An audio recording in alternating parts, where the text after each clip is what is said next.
Hello guys, welcome back to Prospect Channel TV. Thank you for always coming out here. May God bless you all. If you are here for the first time, please kindly subscribe and don't forget to give us a thumbs up. My people, the Biafran agitators are not happy. Igbo at large, they are angry with the way Nigerian government is treating them, and is the fact they are not being treated well by this government. They started agitations in their region because they felt that they were cut off of the Nigerian government. There is nowhere, no juicy position in Nigeria you will find an Igbo man. In fact, this treatment will not start today anyway. But now this government can't let them know, say, we not like una, we say we not like una, and nothing you go do about them. Nigerian government had not been fair to Igbo people. Now, Nnamdi Kanu is still detained by the same Nigerian government after he was adopted by the same Nigerian government from Kenya to Nigeria. The same Nigerian government that invaded his house in Afaruku Ibuko in Abia State, September 2017. 28 persons were killed in that invasion. God whisked the IPOB leader away from the house. He escaped that deadly invasion. Today, they are speaking English for us. AGF Malami is telling us Nnamdi Kanu jumped bail, even when court have said that there is no charges, there is no charges anymore on Mazi Nnamdi Kanu. Malami is still holding ground. And now, if you guys can recall that there was a time UN called the Nigerian government to release Mazi Nnamdi Kanu. If I may ask, we are now in December. What is going on? What is going on? UN called Nigerian government to release Mazi Nnamdi Kanu, and up to now, the federal government have not released him, despite the court in Nigeria had also sing the same song by saying, release Mazi Nnamdi Kanu. You see, I don't like the way these people are acting. My spirit is not just comfortable with them. I feel that they have a hand in what is going on. And most times they just want to talk because people is expecting them to say something. Yes, they have said something. They have left. Today, Nnamdi Kanu is still in DSS custody. They gave Nigerian government 6 months.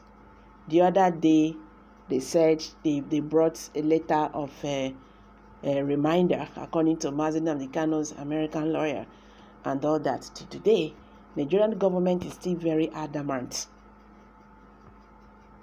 releasing Mazi Nnamdi Kanu. Over the years, the indigenous people of Biafra, popularly known as IPOB, all over the world has been fighting for the freedom and the restoration of the sovereign state of Biafra. The leader of IPOB, Mazi Nnamdi Kanu, has always maintained that the United Nations organizations will conduct a referendum for the great people of Biafra to vote and decide whether to remain in Nigeria or leave Nigeria totally and form a new government known as Biafra.